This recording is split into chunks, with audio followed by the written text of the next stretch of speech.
안녕하세요. 카이스트에서 면역학을 가르치고 연구하는 신의철입니다. 오늘은 굉장히 이 제목만 들으시면 좀 선정적이다 하실 것 같습니다. 오늘 제목은 K방역은 필요했을까입니다. 이게 약간 제목이 부정적인 얘기인가? 긍정적인 얘기인가? 그러니까 저 양반이 지금 K방역은 필요했다는 얘기를 할까? 아니면 필요 없었다는 얘기를 할까? 궁금하시죠? 저도 흑백 이렇게 옳았다 그르다 이렇게 얘기하진 않겠습니다. 이렇게 말씀드리도록 하겠습니다. K방역은 필요했을까? 필요했습니다. 필요했는데 필요한 어떤 이유와 필요하지만 K방역을 어떤 식으로 끝낼 것인가 하는 거에 대한 건 시기마다 조금씩 바뀌었습니다. 이제 그거에 대한 말씀을 드리도록 하겠습니다. 시계를 2년 전으로, 2년 전보다 좀 더 전이죠. 우리나라에서 처음 환자가 발생하고 대구, 신천지 막 이런 거 있었잖아요. 그럴 때로 간다면요. 엄격한 방역 필요했습니다. 자, 왜 그랬을까요? 몇 가지 이유가 있는데요. 일단 이 병을 잘 모릅니다. 근데 신종이에요. 그 다음에 우리나라에서 아직 그렇게 많이 퍼진 게 아니에요. 그러면은 엄격한 방역을 통해서 통제가 어느 정도 가능하고요. 이 K방역이라는 건 반드시 필요한 거였습니다. 아마 이것도 작동했을 거예요. 그러니까 여러분들 메르스 어땠죠? 우리가 방역 열심히 하고 하다 보니까 어느 순간 사라졌습니다. 이렇게 하다 보면 사라질 수도 있지 않을까? 아마 처음엔 그런 생각도 할 수 있었을 거예요. 그러니까 이 메르스 때를 상기해 보더라도 엄격한 방역은 필요했던 거였던 거죠. 그런데 한 3월 달 넘어가면서 우리나라만이 아니고 미국, 영국 다 나올 때는 이게 우리나라만 방역 잘한다고 세계에서 없어질 수는 없는 거거든요. 그러니까 우리나라에서 환자를 제어하는 건 필요했지만은 이것이 없어질 병이 아니라는 건 좀 자명해진 그런 사실이 됐습니다. 하지만 그때도 K방역은 필요했습니다. 언제까지 필요하다고 얘기할 수 있을까요? 엄격한 K방역이 명백히 필요한 시기는요. 백신이 개발되기 전까지는 아주 엄격히 필요한 겁니다. 왜냐하면 이 백신은 개발이 정도는 돼줘야지 우리가 어떤 수단을 가지게 되는 거거든요. 그런데 이 백신이 개발되기 전에는 어떻게 한다는 수가 없는 겁니다. 치료제도 없고 백신도 없었기 때문에 그때 이제 K방역을 할 때는 엄격히 한 건 옳았는데요. 좀 한 가지 아쉬운 거는 이걸 깨달았어야 된다고 생각합니다.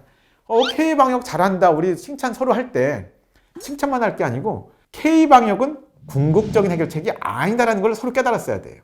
K방역은 미봉책입니다. 그러니까 이거는 어떤 궁극적인 솔루션을 얻을 때까지 시간을 받는 정책이에요. 근데 마치 이걸 좀 해결책처럼 좀 오해했던 게 좀 있었던 것 같아요. 그게 어떤 식으로 부작용이 나타났냐면요. 그게 2020년 여름쯤의 일인데요. 백신이 개발되고 미국, 영국이 개발한다고 했을 때 어떤 선진국들은 그거 먼저 우리가 사겠다고 막 계약 진행하고 할 때 우리나라에서는 우린 K방역이 너무 잘 되니까 백신 미리 이렇게 비싸게 살 필요 없어. 이렇게 나왔습니다. 그러니까 이것은 K방역이라는 게 생각보다 쉽게 오래갈 정책이라고 생각한 거죠. 이거는 해결책이 아닙니다. 해결책이 아니기 때문에 해결의 어떤 수단이든 백신이 나왔으면 그때부터 협상이 됐어야 됐다고 생각하는데 그게 좀 한 가지 안타까운 대목이긴 했습니다. 그래서 약간은 백신 접종이 좀 늦긴 했습니다만 우리나라는 또 워낙 국민들이 정부가 뭐 하자 하면 그냥 금방 협조하잖아요. 그래서 우리나라는 백신도 굉장히 빨리 맞았죠. 그러다 보니까 이 백신을 상당히 많은 퍼센트가 맞을 때까지는 K방역을 가는 것도 맞았던 것이고요. 다만 아까 말씀드린 것처럼 이 K방역이 궁극적인 해결책이 아니다라는 것을 늘 인식하고 있었기에 필요했다. 이 정도만 말씀드리겠습니다.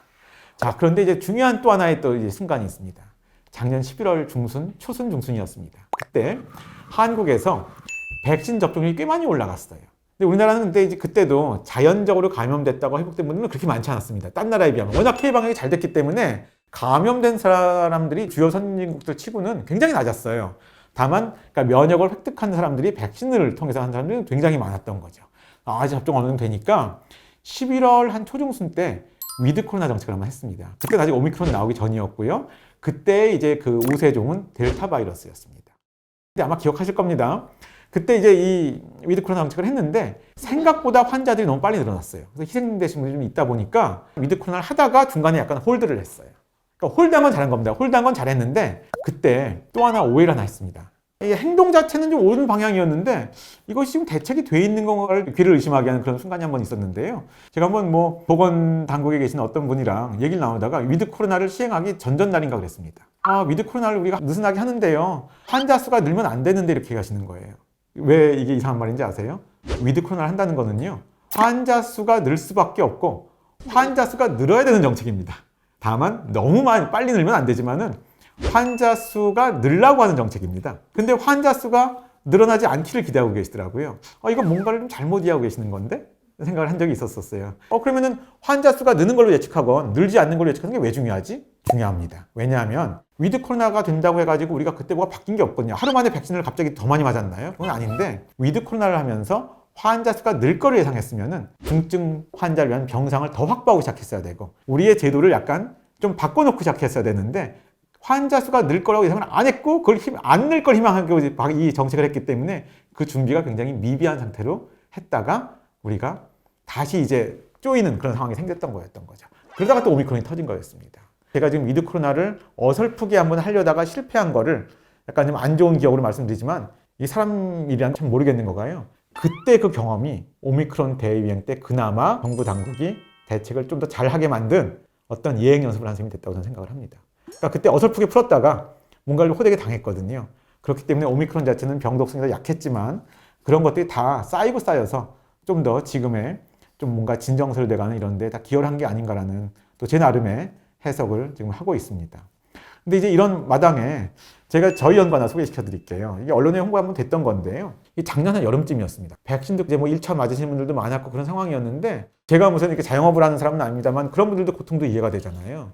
그래서 이게 언제까지 이렇게 이걸 방역을 이렇게 해야 되나 위드 코로나를 가야 되는 거 아닌가 생각을 하면서 카이스트에 있는 이제 저희 그 수학과 교수님이랑 같이 공동 연구를 했어요.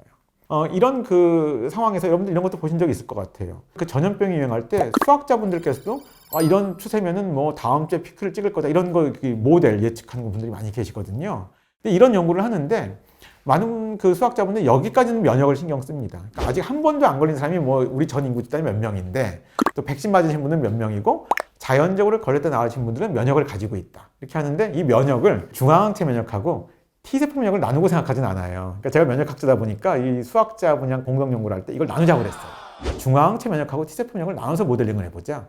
그럼 무슨 얘기냐면요. 중앙항체 면역은 이 면역을 가진 사람들은 걸리지 않는 예방력을 가진 사람들. 근데 이 T세포 면역만을 가진 사람들은 걸리긴 걸리되 중증으로 안 넘어가는 사람들.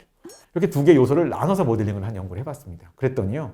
굉장히 의외의 결과가 나왔습니다. 뭐냐 하면은 우리가 일부러 이 방역을 엄격하게 안 하고 느슨하게 풀잖아요.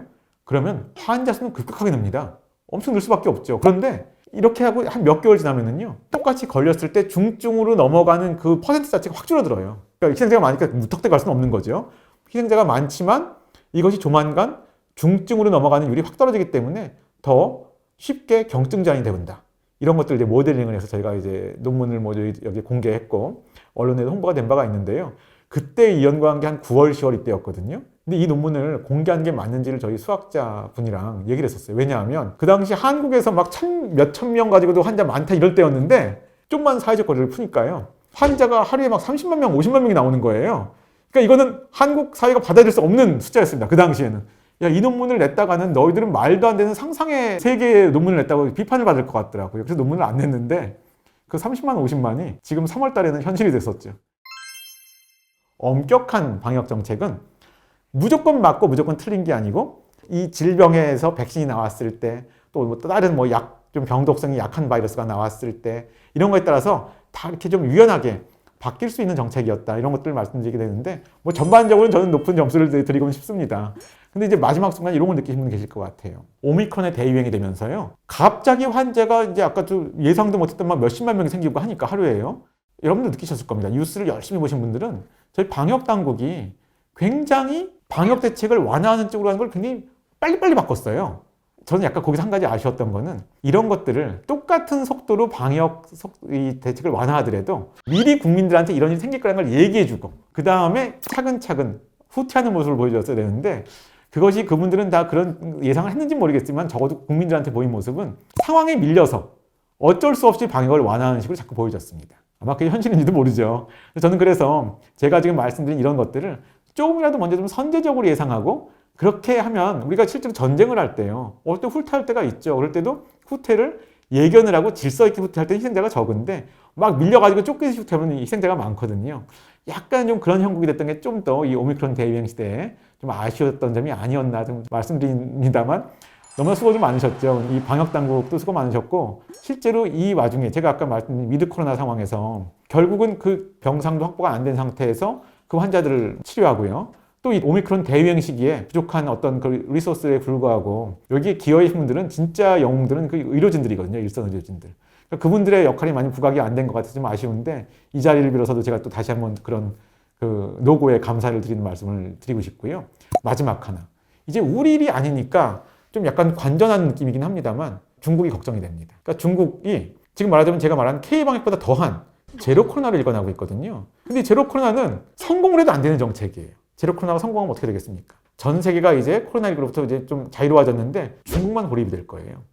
말이 안 되는 정책입니다. 그러니까 제로 코로나는 영원할 수가 없는 정책인데 뭐 저는 뭐 중국을 제가 뭐 걱정할 입장은 아닙니다만 어떻게 하려고 저러나 뭐 이제 그런 건 있는데 좀 이제 저희 이제 이런 학자들끼리 얘기할 때 이런 얘기도 합니다. 이게 좀 딜레마인 거가 막 그 사람들도 바보는 아니니까 제가 아는 것만큼 생각은 할 거예요. 하는데 딜레마가 지금 거기는 시노백, 시노팜 같은 그 좀 효과가 적은 불활화 백신을 맞았어요. 근데 이 상태에서는 오미크론 대유행처럼 그렇게 갈 수가 참 쉽지 않을 것 같아요. 백신을 맞은 효과가 많이 떨어지니까요. 근데 지금 와서 또 그동안 비판했던 서구권의 백신을 또 놓을 수도 없을 것 같고. 그러니까 약간 좀 딜레마가 있는 상황에서 그냥 진짜 이러지도 저러지도 못한 게 지금 샹하이 사태 같은 게 아닌가. 그럼 이 중국의 미래를 보는 게 어떻게 보면 코로나19 정책을 잘못 폈을 때 어떤 일이 벌어지는가를 우리가 눈으로 목도하게 된 일이 되지 않을까란 이런 말씀을 드리면서 오늘 제 이야기를 마치도록 하겠습니다.